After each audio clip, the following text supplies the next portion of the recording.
Listen up.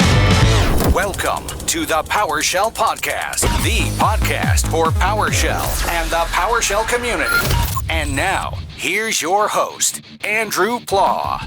Hello, everybody. Welcome to another episode of the PowerShell Podcast. Very exciting podcast in store for us today with a very special guest who I will introduce soon enough. And we will talk all things identity and access management, which is an area that I could learn a little bit about. And Adil is going to pave that path. But first, we have some pre-show items. And first and foremost, shout out to me for this one. I contributed to the PowerShell Run project that I gave a shout out to. I think it was in the previous episode. That is another fantastic module by MDGRS, who has just been absolutely crushing the projects lately. I found out there was a little issue with some case sensitivity, and I switched to using the dash contains instead of using dot contains, and we're winning. I updated some files. It was pretty simple. Not the biggest contribution in the world, but I'm happy to be practicing what I'm preaching. I want to give a shout out to new MVPs and renewing MVPs, James Brundage, Harm Veenstra, and last, but certainly not least, Clayton Tiger, my friend. It's been so exciting to see his rise. I remember very early on, I saw him saying things. I was like, oh, this guy's headed in the right direction. And to see him work on his module, start giving talks. He's just always been such a positive force in the community. Really appreciate him. He's got me fired up. So shout out to you, man. In the same vein as the MVP awards, I want to announce the PowerShell Podcast MVP, MVC, most valuable community person, who knows? But we are launching this, and you can submit your nominations to PowerShell@pdq.com. I have a few in mind already who are very deserving, who I look forward to shouting out. But if you have any suggestions, please feel free. Submit your nominations. We're very giving around these parts. Tip of the week, brought to you by Mark Rag. Shout out to Mark Rag. I've been appreciating his content for a very long time when I was very early in my journey. And I appreciate that he's kept the same website picture of himself the whole time because it's very recognizable to me.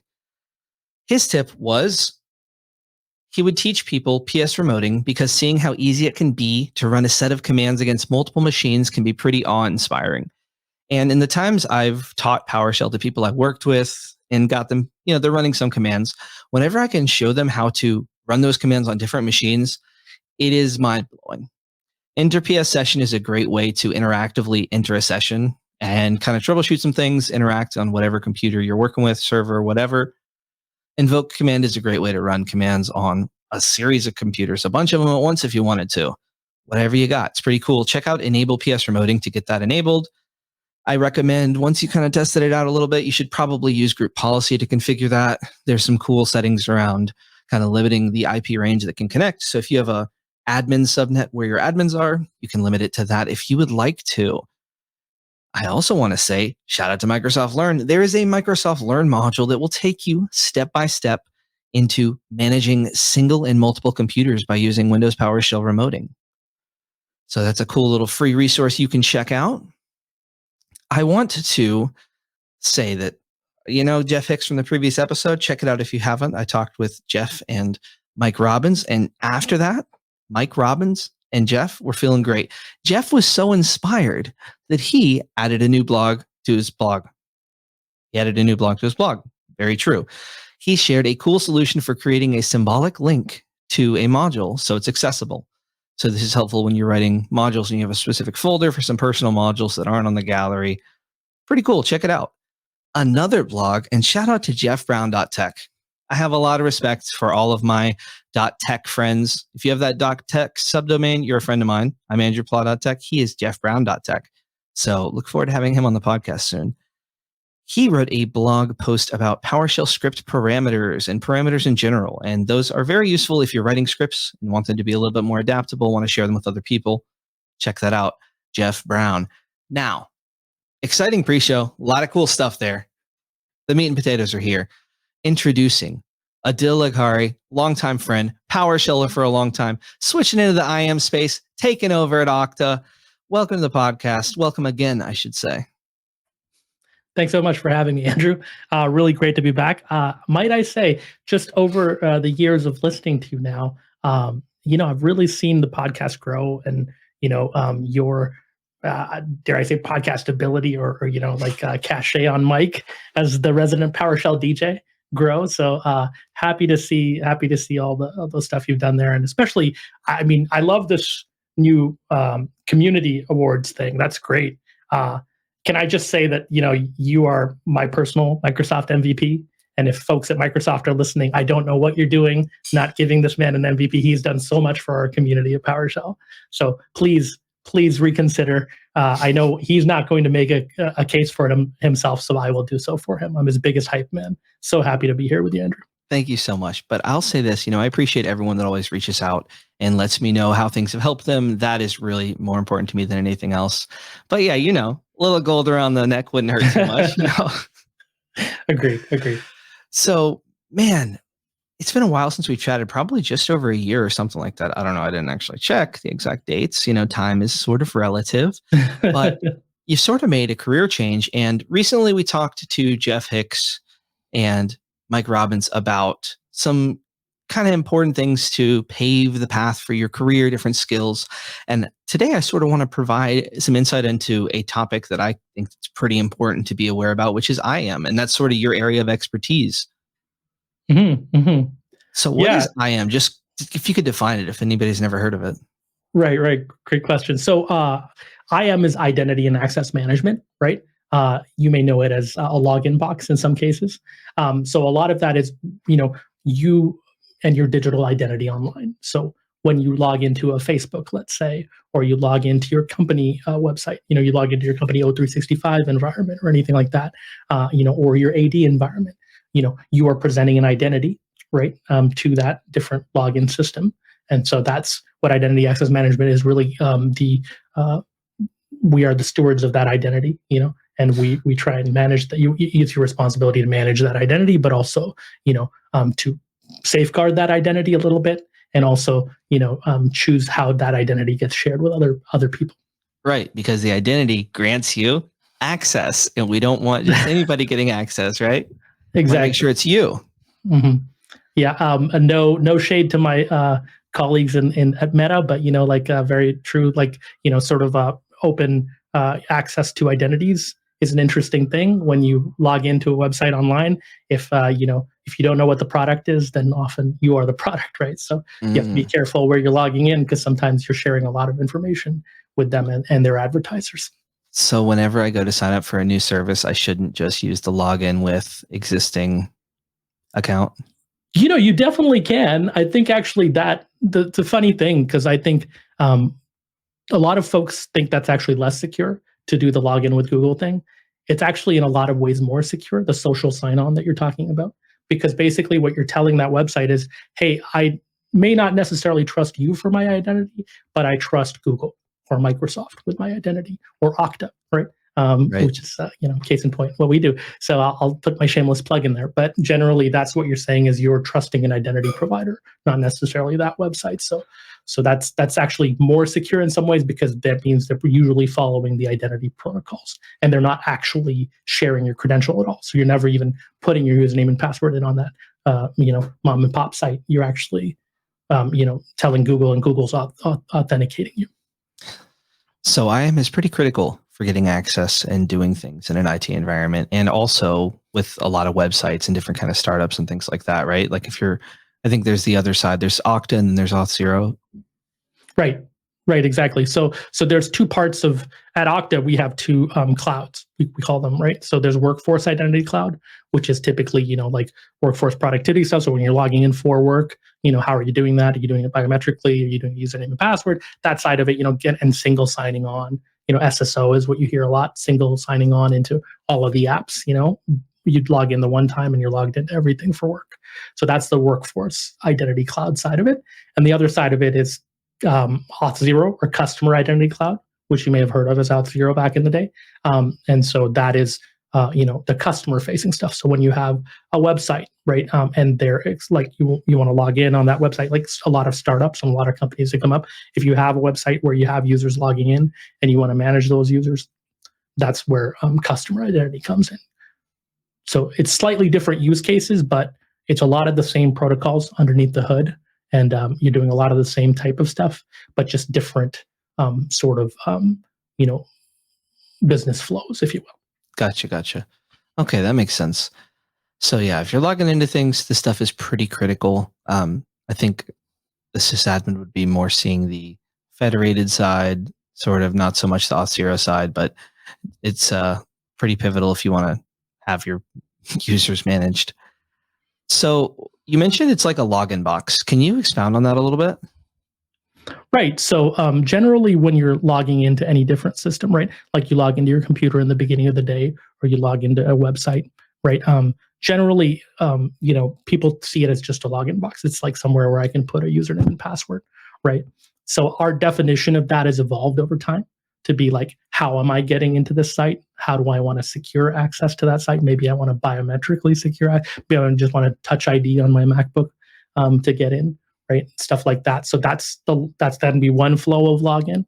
And then, so that's the idea of, hey, how do users log in and put their username and password or other identity in? And then the other piece of it is, how do we safeguard that process so it's not exploited in a lot of different ways? Well, that's a lot.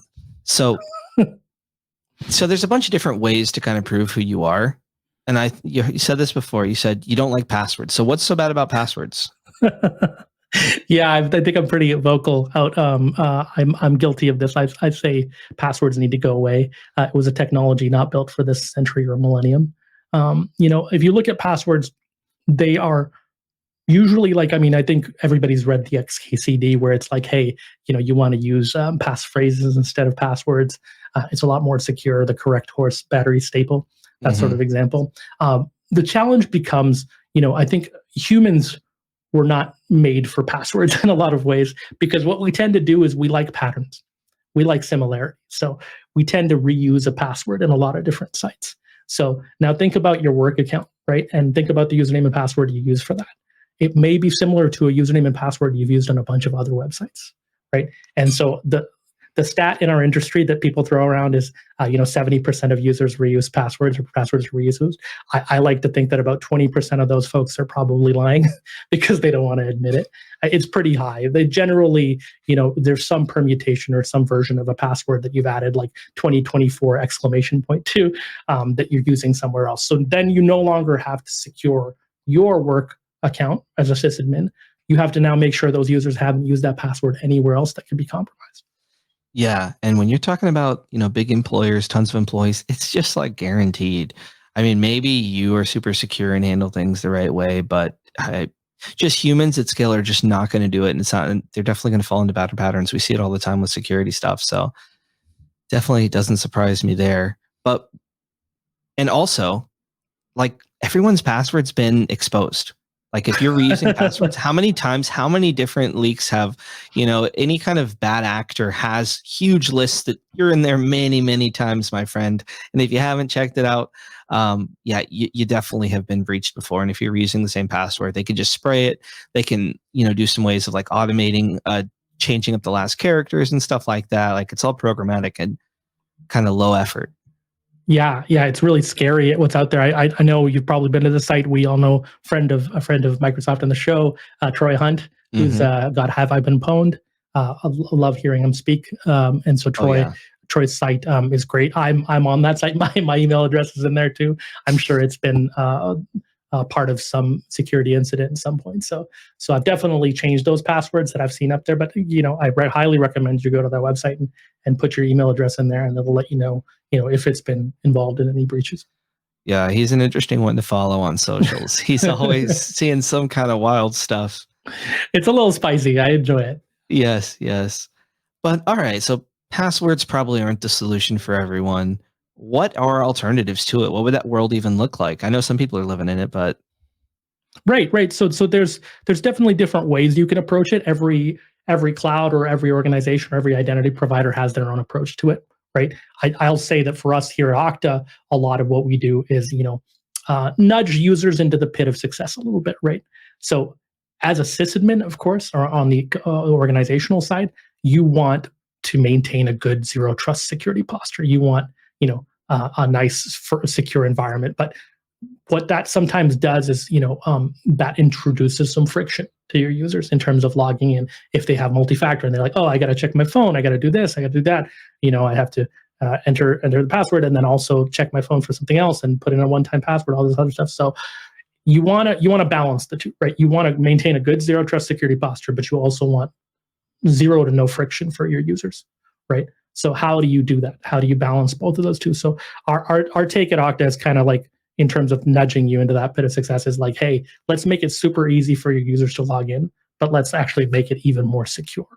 So we take advantage of technologies like Touch ID and Face ID on Mac OS and iOS, and on the Windows side, Windows Hello, right? So you're using biometrics, you're pulling in biometrics. And so the industry standard right now for authentication, and I'm going to use some big words here and then define them, is phishing resistance and hardware protected authenticators. So what does that mean? So phishing resistance means that there's certain things built into your authenticator that make it so that, hey, if you're being phished, if you're being sent a phishing message via email and they're trying to redirect you to try and capture an MFA or do something like that, the site will detect it and the identity provider will block that login. So that's phishing resistance, to oversimplify it a little bit, but that's basically what it is. And then hardware protection means that you're actually, the certificates and keys that you're using in the back end of this are secured against hardware. So on a Windows machine, that would be a TPM, or Trusted Platform Module. On a Mac, it would be a Secure Enclave, which is their equivalent of TPM. So those are the two things where it's like very simple to do, very simple to implement if you have the technology available, but will make you infinitely more secure. Because when we talk about multi-factor authentication, right, we're talking about multiple factors. So like, let's highlight the factors first of all, right? There's three kinds of factors. There's possession, you own something or you physically have it. Knowledge, like you know something like a password, and inherence, right, or biometrics. So what you're actually satisfying with something like a phishing resistant hardware protected authenticator like Okta Verify, shameless plug, then at that point you're not only satisfying possession but also biometrics. So you're actually satisfying two factors with one authenticator. So that's kind of what I always preach is, make it super easy for your users to be able to log in, let them just touch ID in, but actually make it more secure as an organization. Wow. Okay, interesting. Because it sort of combines a bunch of different factors, right?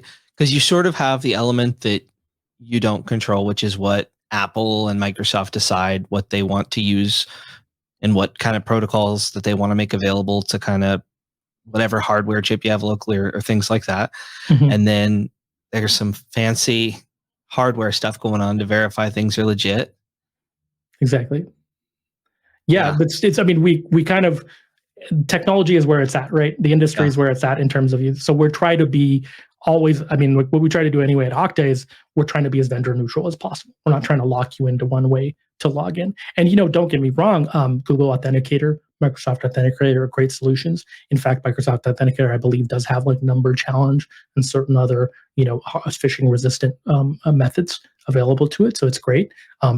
We maintain vendor neutrality. So if you want to continue using your Microsoft Authenticator or Google Authenticator, you can actually use it on Okta. We enable all of it. If you want to use Ping or Duo, you can continue to use that as well. If you want to use YubiKeys, great, even better. We enable it all. And this highlights something that I find interesting and sort of for me in this industry, something that really was helpful was the fact that these are all built on protocols. So protocols are like established ways that different companies know about and can interface with, and that exists in all different facets of what's going on your computer with different services. And knowing that they exist is very helpful to make it feel like it's not just magic. And there is something to it that is, maybe you couldn't write it from scratch yourself, but like you could kind of follow along as to what's going on here. Exactly. Now you summed it up perfectly. I think there are some, we can define them really quick. There's a couple of protocols out there that actually work on the back end of identity. And the closer you follow this standard for identity, the closer you know that a solution is actually, abstracting away the complexity, but handling your identity well, let's say. So the big ones that you hear about are SAML, Security Assertion Markup Language. SAML is a mechanism for identity and a protocol, and it has something built on top of it called SCIM as well, which lets you do provisioning and other fancy things. And so that's one protocol. The other one is OIDC, so OpenID Connect, which is built on top of OAuth 2 as a protocol. So yeah, those are the big ones. And I will quickly mention there is a version that Microsoft has created called WS Fed or WS Federation, which is also something that is supported in which we support as well. Okay. So we have these different protocols. And so these are for what exactly? Authentication? So you configure these in different areas and they kind of, it's how you share things, or what exactly do they do?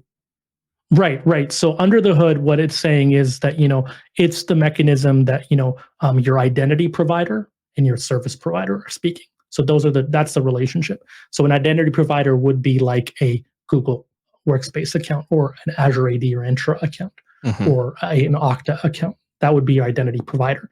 And the service provider is often an app or a vendor. So like the Salesforce of the world, or, the all the different apps that so the Office 365, if you will, or the Google Workspace, all of these can be also service providers on that end too. So it all depends on that relationship. So basically defining that relationship between the two is done with these protocols. So your authentication, you're absolutely right. When you're typing in your username and password or using Touch ID or whatever, that's the authenticate. That's what you're doing. But the mechanism underneath that's happening is that identity standard. Sweet. Yeah, that's helpful to know about. I've had to do some of this stuff in the past, but I didn't even, all I can say is this about OAuth 2, OpenOAuth and all that. Man, that was confusing for me to authenticate within PowerShell. I tell you what, dude, that sent me for a trip. I had to learn a lot about OAuth. It was like, what the heck? No, you're very right. I think that part of the challenge was, we created these identity standards like SAML and like OIDC built on top of OAuth 2, right? And they're great, but they have a lot of terms that come with them and other definitions to that protocol, and like login flows and stuff like that, and authorization servers, and other pieces that you don't always realize. And basically what you're dealing with is a login session, right? A user session.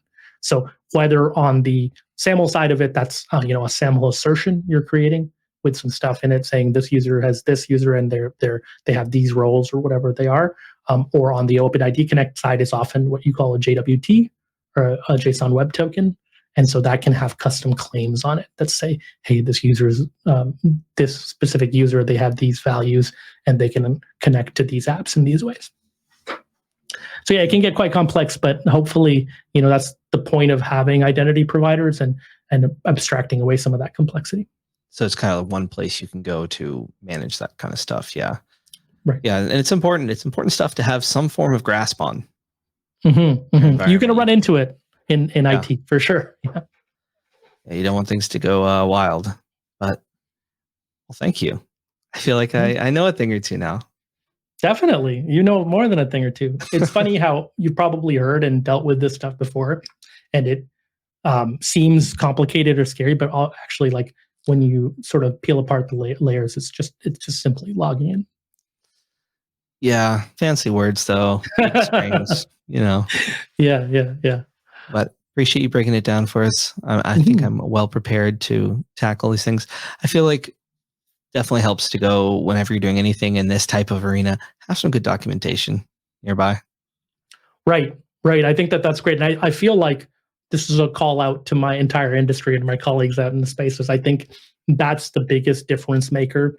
I think with a solution like Auth0 or Okta Custom Identity Cloud is I feel like what differentiates us from a lot of solutions is the level of documentation that's out there. Like, again, just nudge your users into the pit, make it easy for them, right? It's the same thing on the Okta Workforce side. We have something called dynamic docs. So when you create an organization like a tenant at Okta, we actually create dynamic documentation with code snippets already built into the docs that you can copy and paste into your other apps. So it already has your organization fields, all that stuff, certificates all defined. So it makes it easy for you to do that, right? So I think we need to be doing more of that type of stuff. And I will say, like, the folks in Microsoft Docs and Microsoft Learn are great. I know we have friends in that space and they're doing a great job over there. And I think we just need to continue making it easy for folks to be able to implement this stuff and follow that identity standard, right? Because that's the most secure way to be able to communicate. So you might not know the answer to this because I know it's a little deep, but who comes up with like these new standards? I know there's like the IEEE, but is that who kind of comes up with these standards too for new ways to authenticate and like the local login stuff, or?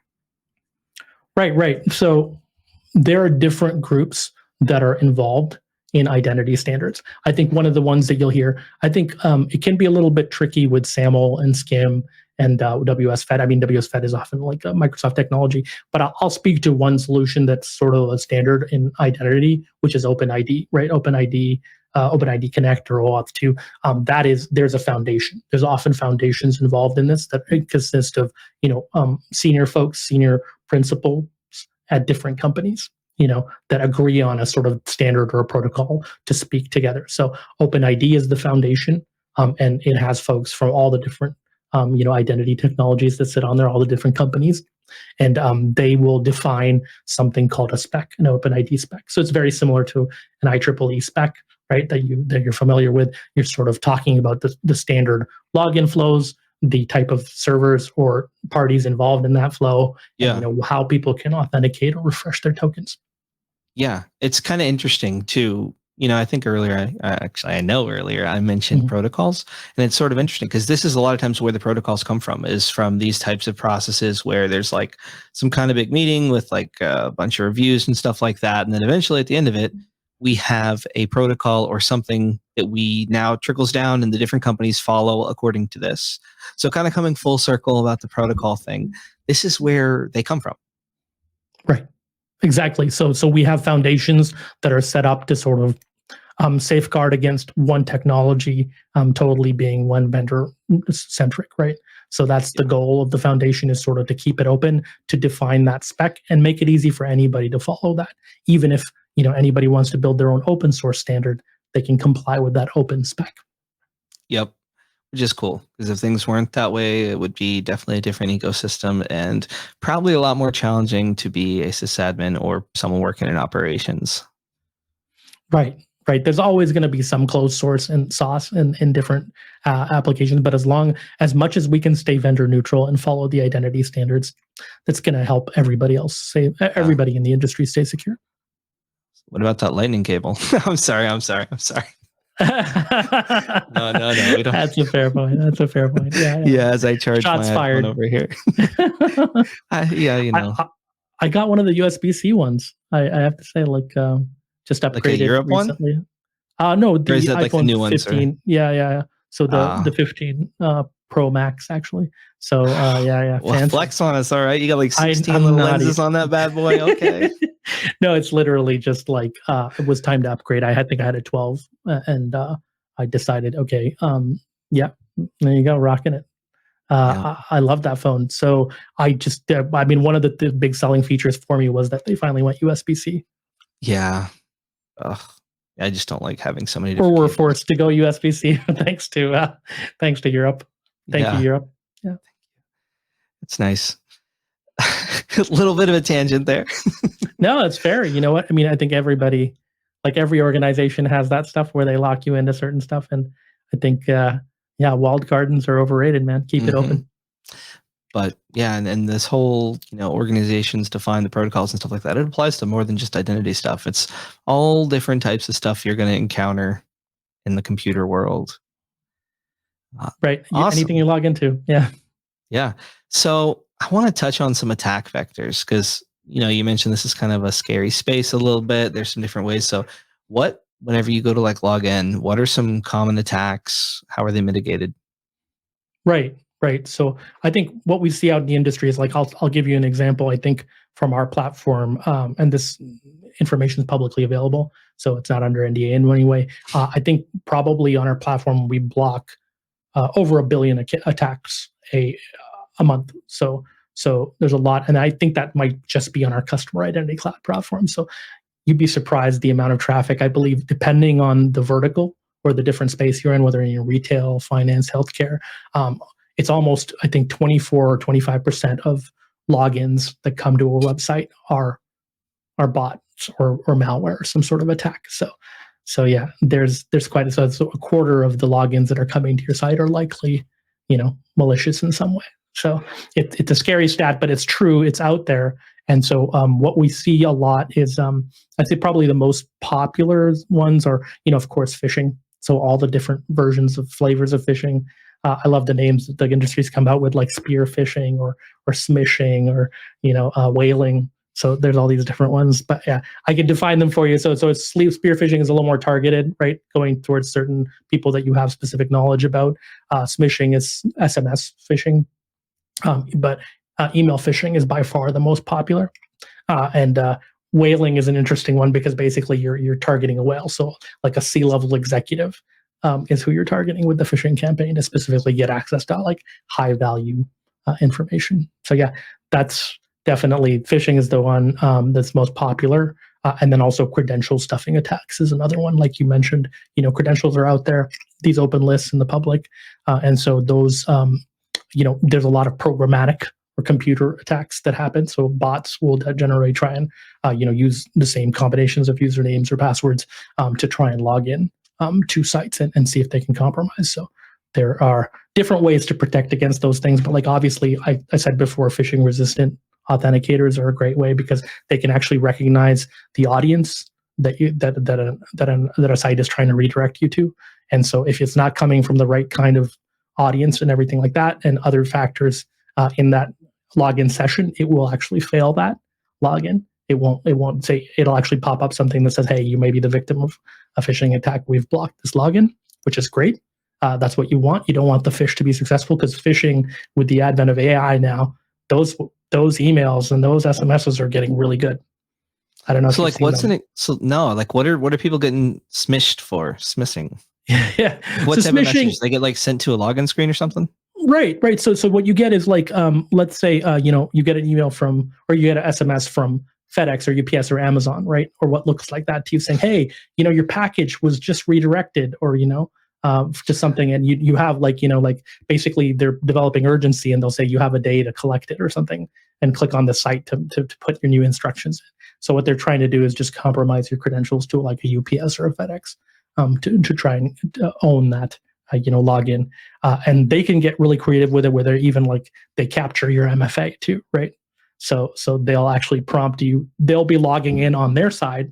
The computer will automatically, using your credentials, and if there's an MFA, they'll actually redirect that MFA request to you, and you'll log in, and you'll also provide the MFA, and that for their login. Yeah. So they'll have simulated that piece of it too. So they're getting really creative now, and a lot of emails. I don't know if you see this, but I definitely see this, out there in the industry with cybersecurity stuff. But for sure, I've seen like emails that look like they're totally legit until you dig into the actual dig into the actual addresses, or like try and look up the individual URLs that they're redirecting to and stuff. And you see these domains that are very similar looking to the actual domain, but not the actual domain, right? And of course, you could go into full email headers and see all the stuff. But yeah, there's a lot. Yeah. There's many attack vectors. Important to stay awake in the IT world.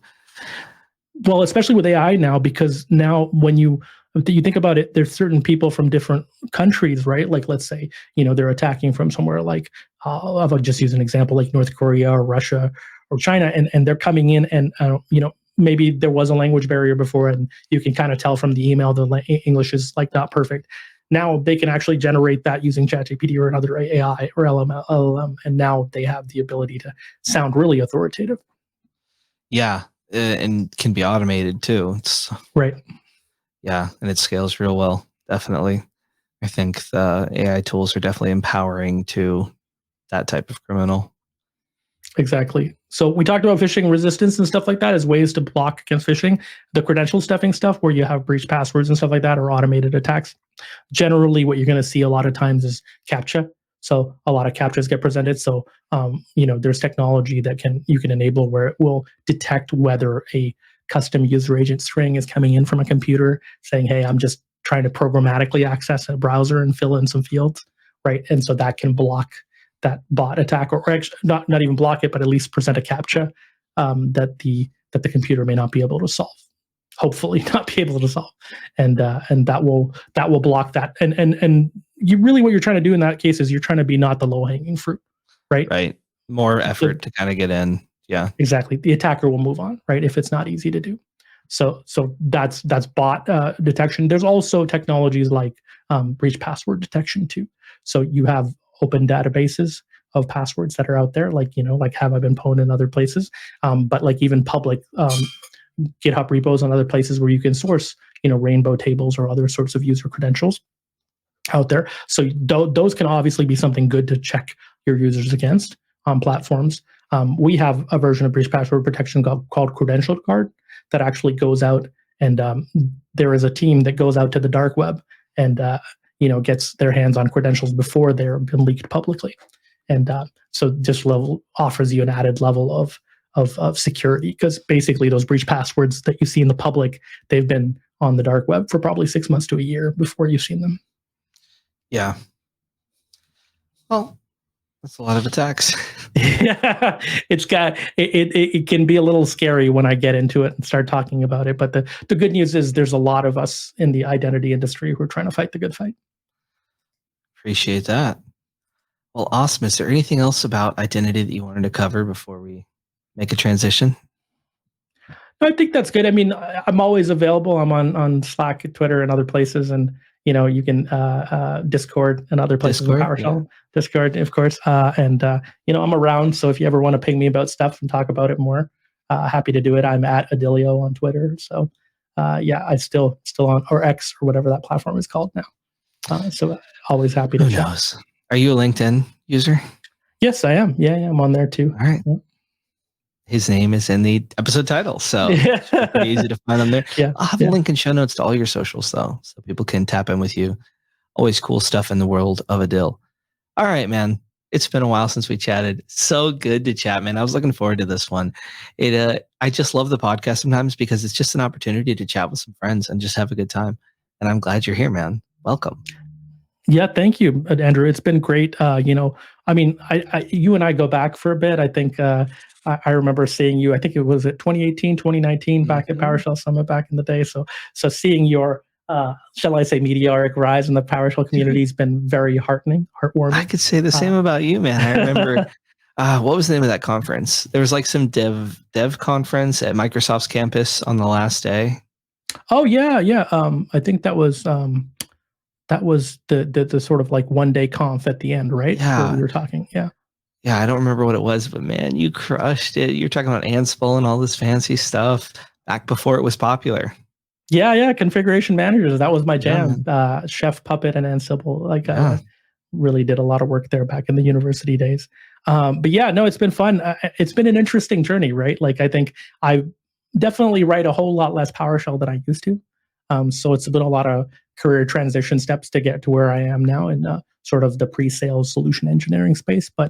But it's been really fun. I've enjoyed it, and I still, I'm a PowerSheller at heart. I love writing my PowerShell when I do get to do it. I play with it on myself. Actually, we recently at Okta are now releasing a PowerShell module in CLI for Okta to be able to communicate with the Okta API. So I'm super excited to be contributing to that a bit on the back end, which I'm doing. So it's fun because I finally get to write PowerShell again. Nice. Yeah, that's always fun when you could bring it to some work purposes, but it's been cool to see you because I think you went configuration management, you were Chocolatey for a while, you were in the cloud repository space, and then transitioned to identity and access at Okta. So I kind of want to tap into how that process was, because I know that there are some expectations at an org like that. You got to kind of get up to speed. It's a bit of a newer space for you, maybe have some background, but still to get up to speed. What was that process like? Was it like, were you studying pretty hard? That's interesting. Yeah. So it's like, it's been a journey. I think so. For Andrew knows this, of course, because we go way back, but I think we met at PowerShell Summit. And so I was still at the University of British Columbia there for almost 12 years, as a SysAdmin, senior systems analyst there. So wrote a lot of PowerShell in the day, maintained some modules for my team, did a lot of PowerShell talks. And then I think that was around the time that I met Rob Reynolds, the CEO of Chocolatey Software, and he was the one who kind of helped me pivot over to pre-sales. So it's a totally different thing to me. I've never done salesy stuff before. Solution engineering was new, but I think Rob probably saw in me that I was kind of good at talking to people a little bit and being able to communicate complicated concepts simply as possible. And so that's when I sort of started the pre-sales journey and started to transition my career over to solution engineering, which has been which has been a real trip, but really enjoyable. I bet. I mean, you got some certifications too? Maybe I'm misremembering some LinkedIn stuff. No, what kind of certs were you working on? Absolutely. So I think back in the day, because I was working on Chocolatey more and that side of it, I think I was working more on Azure fundamentals and stuff like that, and moving over. And I think in the university days, it was more like Linux Foundation, certified SysAdmin stuff, and other SysAdmin stuff, MCSA, that stuff back in the day. So I think what happened was lots of career transitions along the way. So I think maybe catching up to the most recent one, which is identity. When you come on to Okta, there are a couple of different certifications that you can get to sort of bring yourself up to speed. And I was very lucky to be a part of an organization that has a good 3-month onboarding period where you don't deal with the normal work and customers and all the other stuff. They basically invest in you and your training first and make sure you're up to speed with stuff. So I got the benefit of that and being able to do my Okta certified professional and Okta certified administrator certs. Nice. A lot about identity. It teaches you a lot about identity. Yeah. So you've been there for how long now? So that you had a 3-month kind of onboarding period. Now you're kind of settling into things. Right. So it's been about 1.5 years, I'd say. Okay. I'm not sure exactly I started in October 2022. Let's just put it that way. I'm not a mathematician, so over a year. Yeah. Over a year. Yeah. So a lot of career transitions. I love talking about skills that are non-PowerShell that we take with us, because on this journey, especially in the way that you and others have done it, where you're sort of learning in public for a bit of it, you're sort of engaging in that next level of community contributions, I could say. So what are some skills that you've found really useful that you've kind of developed over the years that now have led you to kind of where you are? Because many people, myself included, would consider you quite successful, man, and look up to you. So. It's very kind words. Thank you. There's plenty of stuff I think I use on a daily basis that I learned from being here and learning from folks in the PowerShell community for sure. So I think one of the earliest things that helped me was the ability to be involved in a community online and contribute to open source software. So being able to help with open source PowerShell modules, being active on the Slack and Discord, and just developing and nurturing this community of users, right? That was a huge part of it, because I think wherever you go, whatever employer you're with, your colleagues and the people you work with, you still have a community that you're nurturing there, right? And it's never a process where you just show up to your job and you do your job and you go home. That's great too, but for most of us, we want to have some fun while we're there too, and we want to make some have some bonds with people, have some backup in situations, and build the relationships, as our wonderful John Janelle puts it. And so I think that was a really important part of it, just contributing to the community and working with other folks in the community, and the love you feel from other people, and the encouragement of so many folks. I know you and I both stand on the shoulder of giants. There's many folks that helped us along the way get to where we are. A few of them that come to mind are probably Mark Krause back in the day. He definitely helped encourage me a lot. Thomas Rayner, these guys. Stevie Coaster, who's been on here a bunch. Yeah. Great folks. Yeah. And I love what you just said, because, and I highlight this on the podcast a lot, so hopefully it rings true for some, but you can have a career where you have that involvement in the community, have that sense of belonging, have those long-term friendships that kind of grow with you. I mean, look at us. It's been a long time. We're in different places, but still friends, still cool to have that. You can have that in your career, or you cannot. The choice is yours. Would you like to get involved? Would you like to feel that? I can tell you that in my experience and the experience of many others, it's a pretty welcoming environment. It's a good chance to work on yourself and your skills and be amongst other people who will help you grow and who you can ultimately help grow. And it's just a win. Just do it. Just get involved and start whatever it is, even internally at your company. I got a nice little message from somebody who said that they were feeling inspired from a recent episode, and they're going to start a PowerShell user group at their work. So shout out to you who sent that message. But to me, it's just it's a clear, I'd rather have a career that's more fulfilling. Not saying that you need to dedicate all your spare time to it, but like you said, get involved in the PowerShell Discord. Get involved in attending a user group once a month or so. Find out ways that you can get involved. If you're using an open source project, maybe open up an issue next time you see something that's wrong, and maybe even contribute a pull request if you're at that level with things. But just these small opportunities, even giving feedback, positive feedback to someone's blog that you read, I highlighted a couple earlier. If you see something on the internet, it doesn't take much to give some person some real motivation to keep going and to acknowledge that what they've done has actually had a bit of an impact. Not saying we're saving lives out here, but a little bit goes a very long way. And you can be that sense of belonging for someone else if you can sort of pay it forward and give some praise. So appreciate everyone. No, man, I appreciate everyone too. And I have to say, like, on the topic of success, you say this, you are a testament to this, Andrew. I think you've taken your involvement in the community and you've turned it into a part of your career in a really great and organic way. And I can't tell you how many people, and we live off this, right? I mean, so much of what we did, the original blog posts and the other community contributions we had, there's so many times you hear from people and you get that positive reinforcement, right? So if you are being helped by an article somewhere, or somebody hops onto PowerShell Discord and helps you in some way, or inspires you, don't even think about it. Just hop on a DM or a message to them or an email and just thank them and tell them how much impact it is. Because we literally we live off this, right? Coffee and positive affirmation is how we survive. That's it. It goes a long way. A lot of times we're fighting these battles with the console and blogs and all these different challenges we have by ourselves. And when we get that chance to connect with others, it really does go a long way. And to me, that's the first step to contributing in the community, is just saying thanks and just getting involved and saying things. And then as time goes on, you can do more. Maybe, we talk about blogs or attending user groups or things like that. There's totally room for growth. But if you're doing nothing, let's start doing something.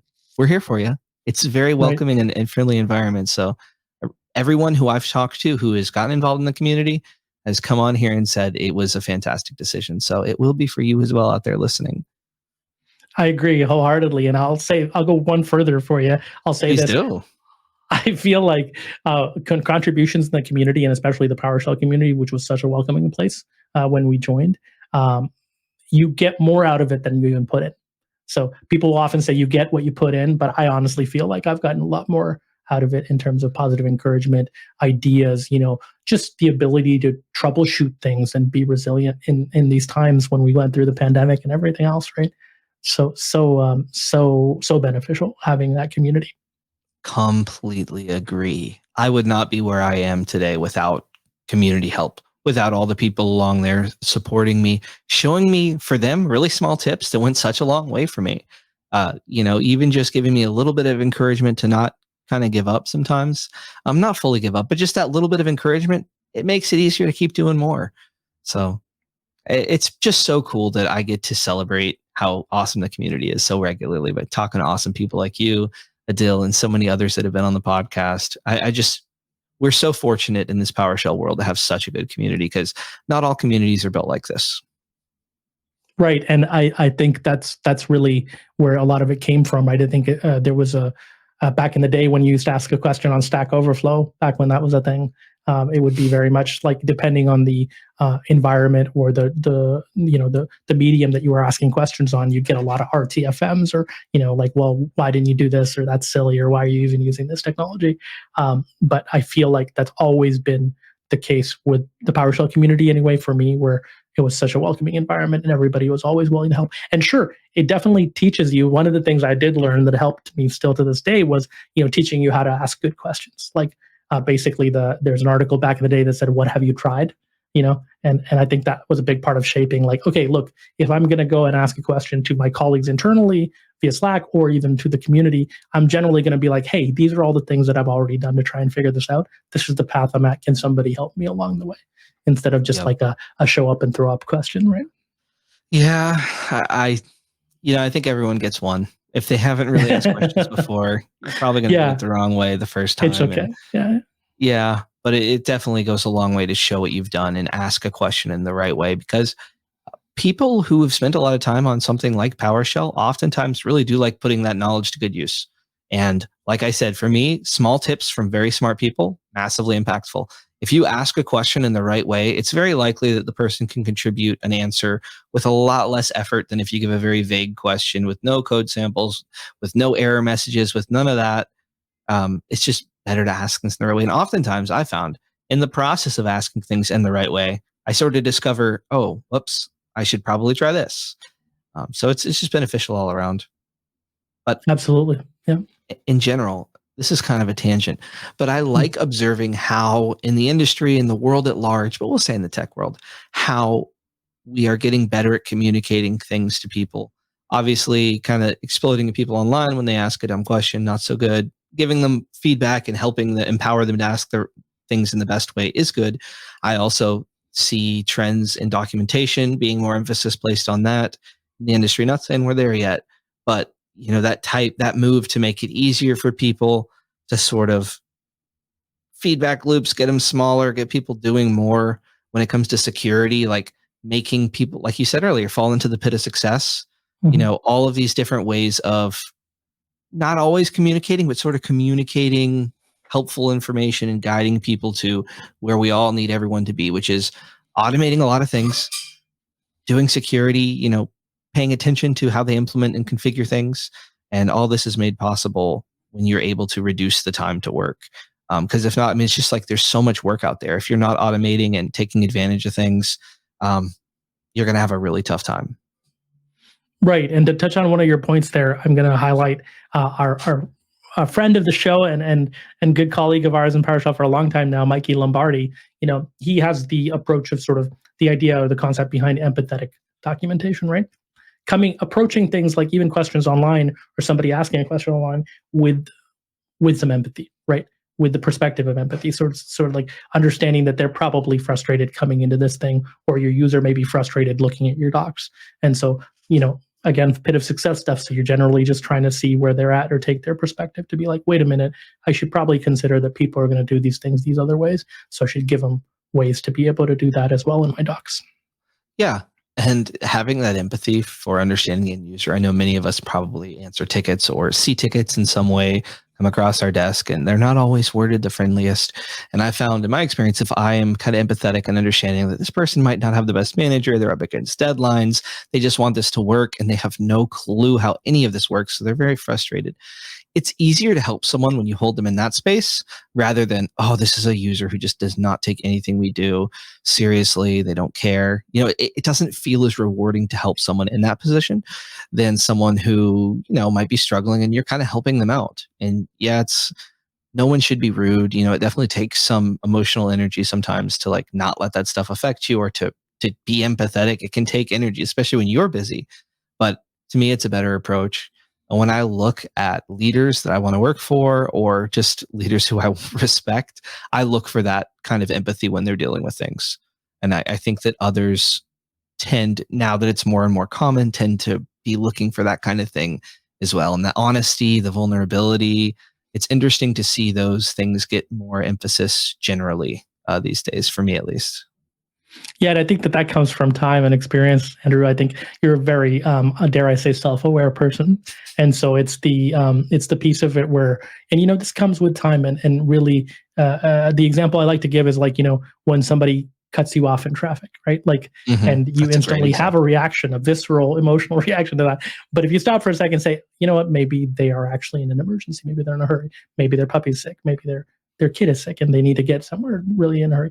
Often not the case, but if you simply take that shift in mindset, you know what, you're going to feel a lot less riled up about it. And really, that's the goal, right? You don't really need to worry about what their life is actually like. You just want to disconnect yourself emotionally and have some empathy for the other person. And it's a little bit, then your day's a little bit better. It is. And for me, whenever I found myself getting like angry in traffic or someone, whatever, usually for me, it's like, okay, I am clearly too worked up and stressed out. Like, what's going on with me? Let's breathe a little bit and calm down. But oh man, I use that example too whenever I talk about this. So it's very cool to hear you say that. Maybe we've talked about this in the past. Who knows? I know we've talked probably, yeah. Simpatica. Yeah. Yeah. But yeah, man, I guess we're getting into empathy talk, which I do love. For sure. Yeah. We get into a lot of tangents for sure. Yeah. No, that's great, man. So anything else you want to cover from the career side? Well, I think you mentioned that being able to communicate complex ideas or technical concepts to people, I think that's a hugely important skill that not everyone might be that good at to begin with. It can definitely be improved over time. Did you find you were kind of a natural at that, or did you have to sort of refine your skills over the years? I think I think yes, a little bit maybe natural, but like definitely it always takes refinement. You can always be better. And I think a lot of it is, being able to, it's very easy to solution something or speak technically to something if you know it well. But taking that step back, and again, tying into empathy, Andrew, a lot of it is, how can I communicate to this different audience and sort of read the room, if you will, right? And be like, what are the things that they care about, right? Maybe, I can talk about identity protocols and, securing with phishing resistant authenticated stuff like that, all that till the cows come home. But at the end of the day, maybe this is, a C-level executive, and maybe they care more about, retaining users on their website, and less abandonment in shopping carts, and stuff like that, or, less friction for their users to be able to do their daily job, so more productivity means, better use of value there.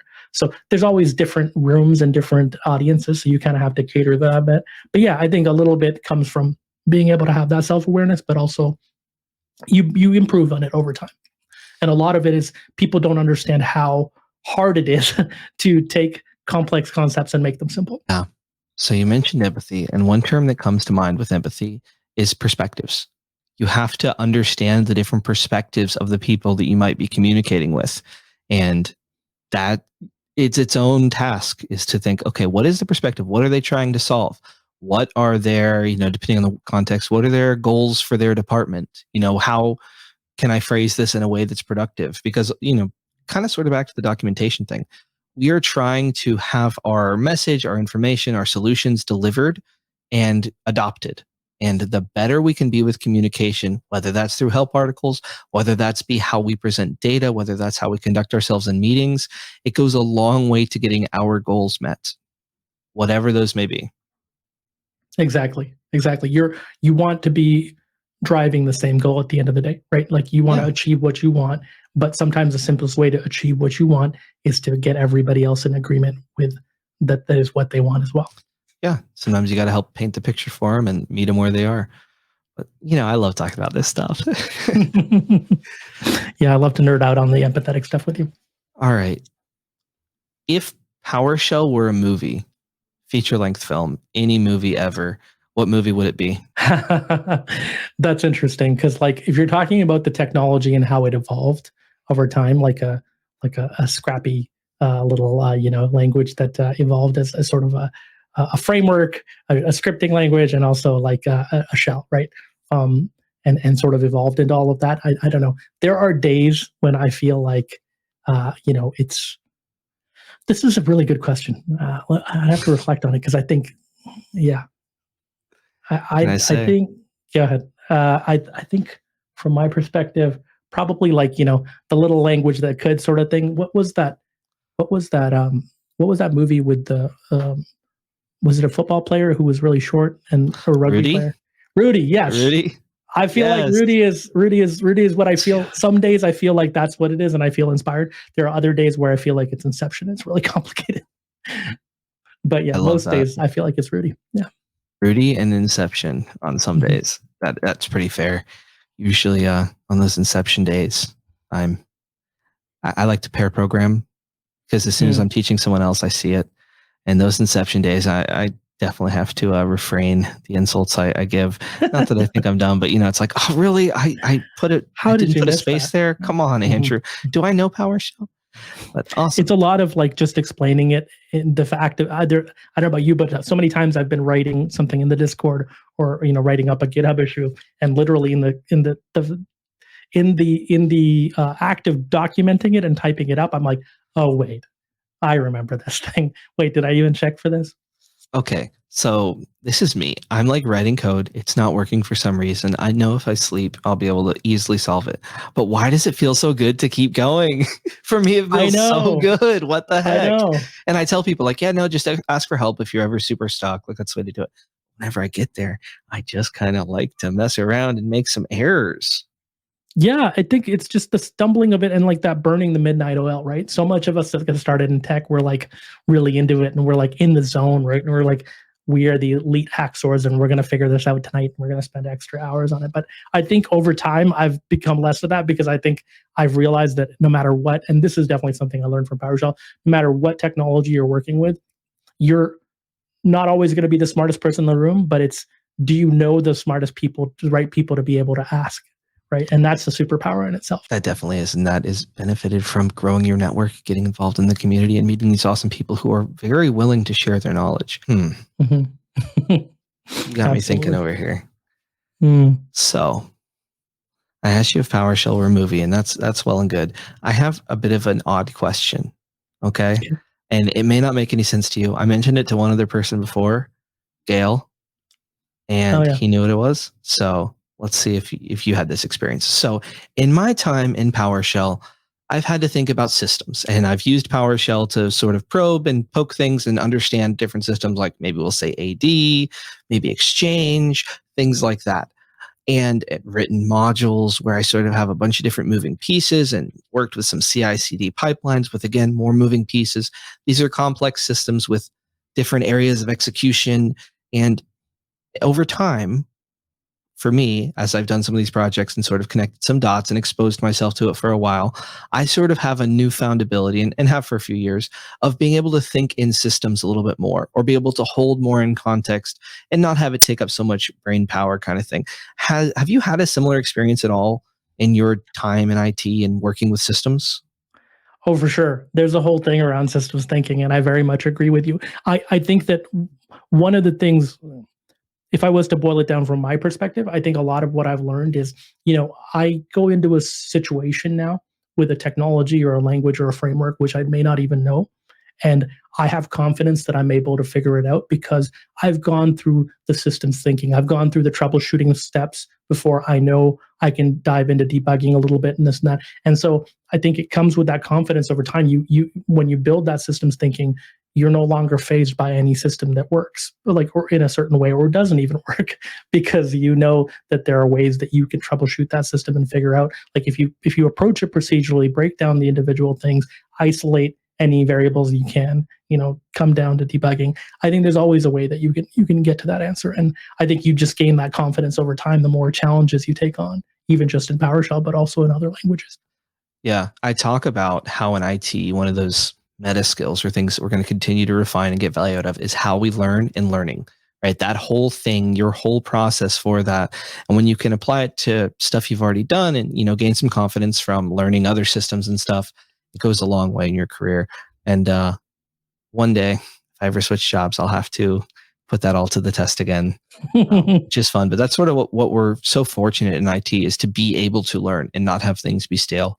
Things are always changing. Our brain is getting a nice little workout in that 8 to 5 that we all have. Right. And I think that's a big part of it. I think if I could convey anything, like in terms of a message to the audience that we have here, it would be, you may be in that spot right now where you feel like you're struggling, but that's actually your biggest opportunity for growth, right?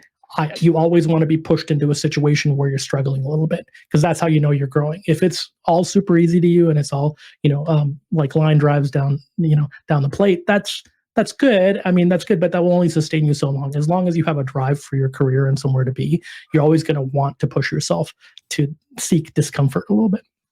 Yeah. And for me, at least, my biggest breakthroughs came from going through that discomfort.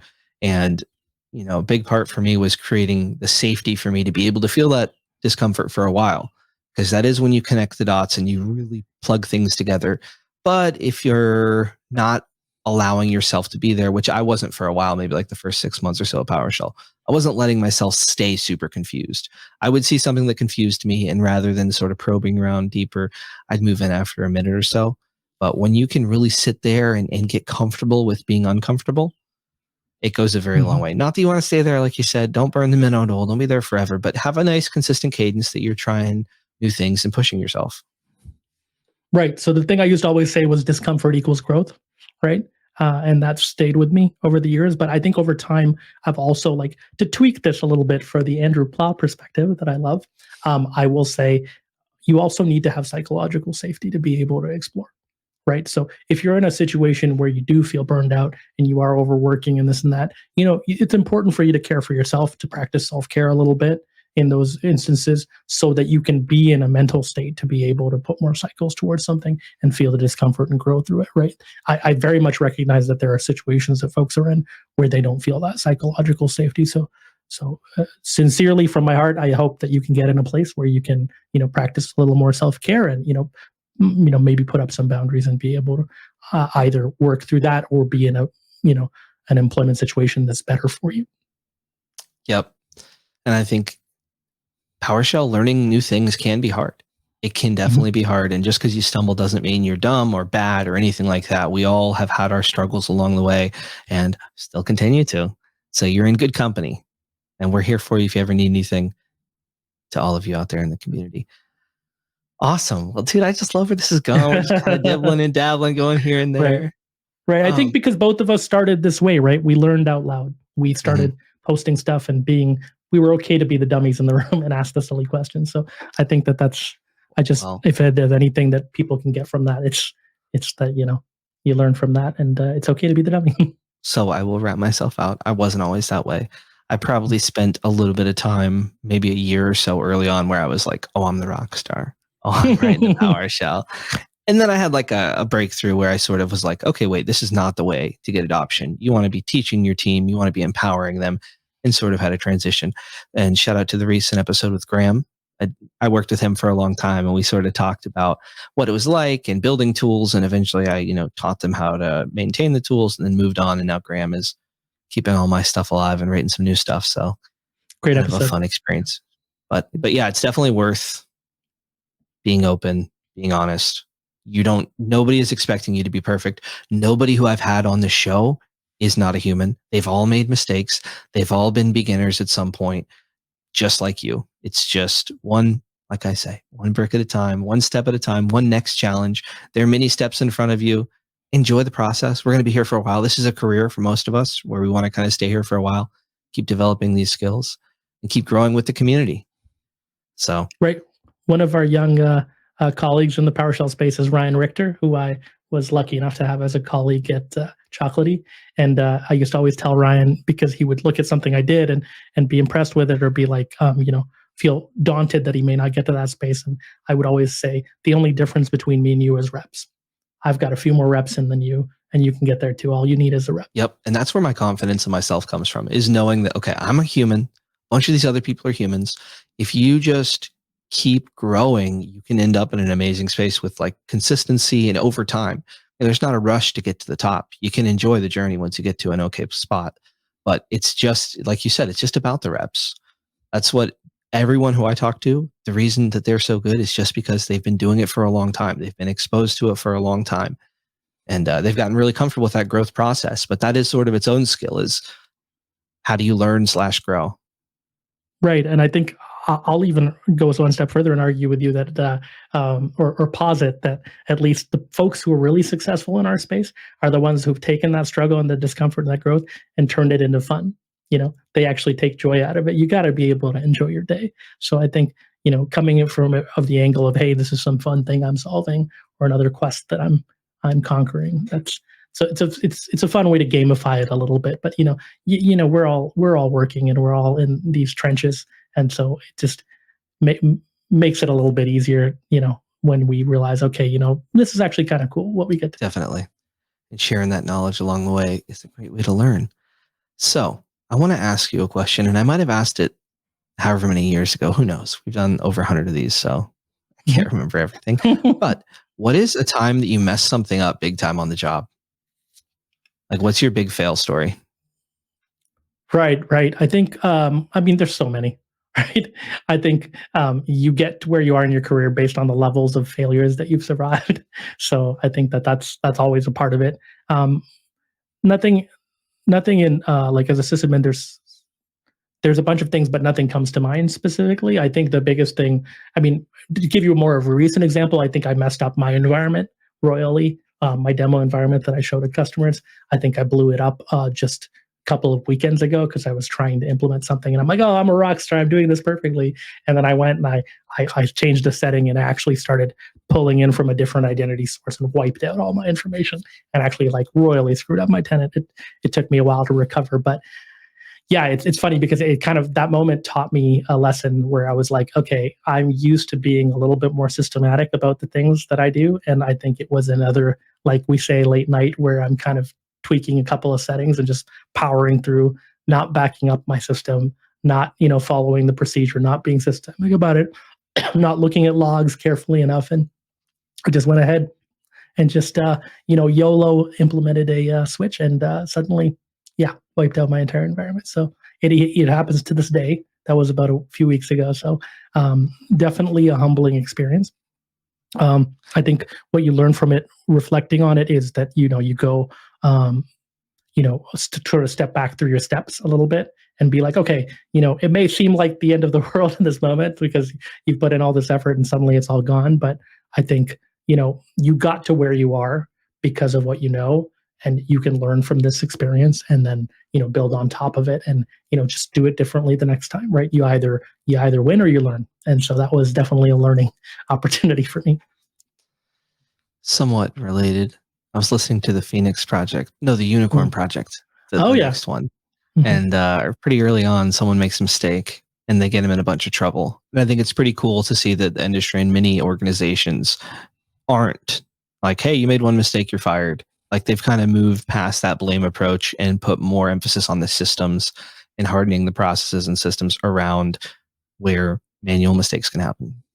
You bring up a really great point, and actually, this is if you allow me to go on a little bit of a soapbox here. Please do take it. I have to say this extrapolates really well into the entire industry, and I feel like we are not going to get where we need to get as an industry without working together, without being open and being transparent, right? So to give you an example, it's never a fun example, but it's, you want to fail and learn out loud, right? Like we say, we went through a security incident at Okta, right? And we very much could have been in the stage of, hey, look, this is what happened. Okay, we just only need to inform certain users and we want to move on and, get it out of the news headlines as quickly as possible, right? I don't think that's valuable. Like the Phoenix Project or Unicorn Project, when you do public root cause analysis, public RCAs, people don't need to lose jobs. You need to just be open and transparent about what happened, how it exactly happened, and then what you're doing to make it not happen again. So we personally found that if we did that well and tried to be open about it and transparent about it, it actually, I think hopefully our users appreciated the fact that we were so open about it and transparent.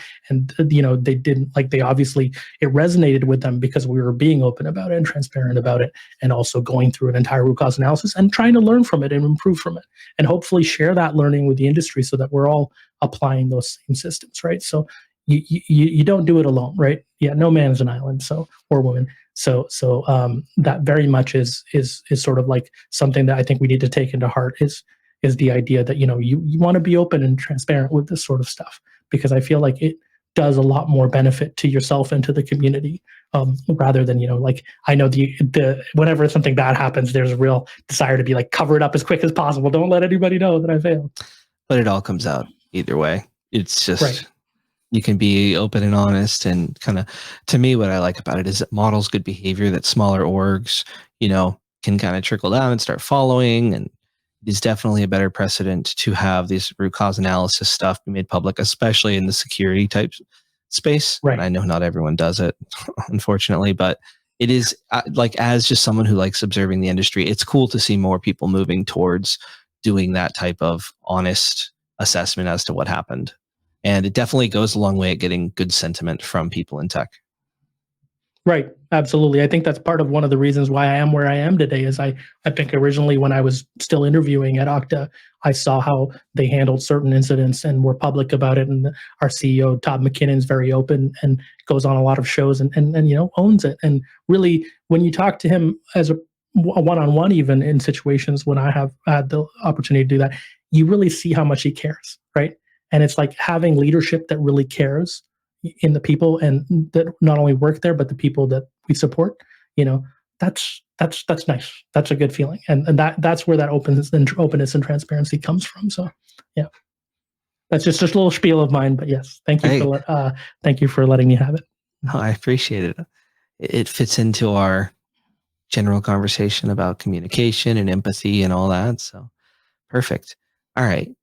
One message for young Adil in IT trying to come up, maybe could use some advice, maybe some other people not named Adil who are in a similar spot earlier in their careers. What's some good feedback that you would give yourself or someone else in that position to kind of help them have less struggle in IT and more success? Teaching rocks and sand to think was a mistake. I'm just kidding. That's not what I would say. But there are days where I feel challenged by IT, and I'm like, oh, all of this was silly. But I do. If I'm being honest, joking aside, I think a lot of the stuff that we've already discussed in this podcast is what I would say to that young man. I think having the ability to know that there's a community out there, that's your people, that's the part that I wasn't always aware of for many years in my tech career. And I kind of like shied away from asking questions and was in my little cubicle plugging away. And I think once I opened myself up to the community more so, and sort of reached out, I think that was a big change for me and the big career changer for me. So I fully attribute a lot of my success to this day to this community. And I'll say, you don't have to prepare to be part of the community. Just come as you are. You don't need to learn how to do that next thing you're working on. Just come as you are. You're running, get help and get command. That's totally fine. You haven't even installed PowerShell. It's all right. Come join. You don't need to, because for me, I put like a gate on it. It's like, okay, I need to be like X smart. And then that gate, you keep moving that. You keep moving your goalposts. And then you end up kind of missing out on a lot of good stuff. It's really cool when you can share your growth with others. I've loved seeing that. I mentioned him earlier, Clayton. It's really cool when you can see that growth and sort of be invested a little bit. And it's just fun. Right. I think I remember you talking about Clayton before too. So yeah, great to see him to get it recognized in the community like that. And I'm sure you probably had a hand in encouraging that guy too as well. So hey, yeah, he crushed my timeline. He's a 0 to hero in a year. So it's super exciting to see. But he just did all the right things, all the things that we know lead to success in the PowerShell world, writing the modules, public stuff, writing a blog, giving people positive feedback. A lot of bing, bang, boom. It's a recipe for success. And even without the MVP, I can guarantee you he would tell you it was worth every single second. Because I need to have him back on to kind of get a rundown on things, get his perspective on it. But it's great to see. Shout out to everybody out there in the PowerShell community doing great work. We appreciate you. Absolutely. Adil, you want to drop 3 PowerShell modules on me? Actually, 3 PowerShell modules. Okay, great. Yeah. Go ahead. I might change it up. Okay. All right. You have to pick one module. You're stuck on an island, and apparently you have one module. Oh, what module would you use? One module. You can have the built-in modules. Those are there. You can use select object and all that. Mm-hmm. So I think the one thing that I would need more than anything is to be able to wield power where I don't have power. And so I would probably pick, and I've picked this probably before on other places too. So apologies if I'm repeating myself, but back in the day, one module that I found very useful. This is going to be tough because I just thought of the other one. So there's 2. It's a tie. I have to say, I can't pick one. So it's like children. You can't pick your favorite. I will say, can I say the 2?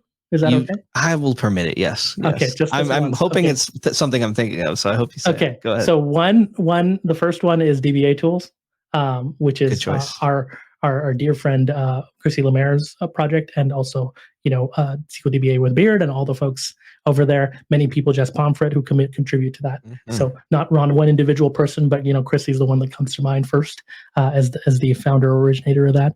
And so that module, because you're inevitably going to need to interact with other things, and they're going to be databases, and DBA tools is the one that comes to mind there. In terms of wielding power and sort of escalating myself, I'd always want invoke command as, which is a module created by Mark Kellerman. And that's sort of using a lot of the mechanism of behind scheduled tasks and stuff to elevate oneself. Nice. Yeah. Mark Kellerman. Okay. I got to add one. Okay. PS koans. I was hoping you were going to say it. Oh, yeah. I forgot about that. Fantastic. Shout out to module. Rain. I got to do like a video on it. It's so I learned cool. If you haven't checked that. it out. Yeah. It's super sweet. Install module PS koans. It's a great way to solve small puzzles as you learn PowerShell. And it uses pester tests. It's kind of a cool way. VS Code. Really good stuff there. Check it out. I'm definitely going to do a video on it at some point. You should, and you should have Rain on here. It'd be great. I think to be like you're bringing it back to the idea of having fun with your day, right? Like that's the whole thing. Like we're in here to have a good time, and so a part of that is like making it gamified and fun. And what better way to do it than PS koans? What better way? Awesome. I got to say some stuff here. Like, comment, subscribe. Give us a 5-star review on Apple Podcasts or your podcast platform of choice. PowerShell Discord, PDQ Discord, PowerShell scripting channel, discord.gg/PDQ, episode feedback, all kinds of stuff. We premiere episodes Mondays at 10 a.m. Eastern, okay, on YouTube. There's a chat. I'm there. Some other people are there. It's kind of a cool live experience-ish. Might explore some other opportunities in the future, but we've been pretty consistent with that for a while. PowerShell Podcast MVP nominations, PowerShell@pdq.com. Let me know. Submit some people. No requirements. Give a little blurb about them. Give me their name, their social medias if they have any. And looking forward to getting those. Is there something else I'm supposed to say? I don't know. Thanks for listening. Adil, thank you so much for joining. I know we mentioned some links to find you earlier. If people want to keep track of what you're doing, where can they find you? Right. I think there's a couple of different places. You can find me online on LinkedIn, usually, and Twitter or X. But I'm available on the PowerShell Slack and Discord, of course, too, and other places online. The socials. You'll find me one way or the other if you want to. And I will say I try to temper my social stuff with work-life balance as much as I can, because I have a 1.5-year-old daughter who keeps me pretty busy. Makes total sense. Well, thank you so much for joining.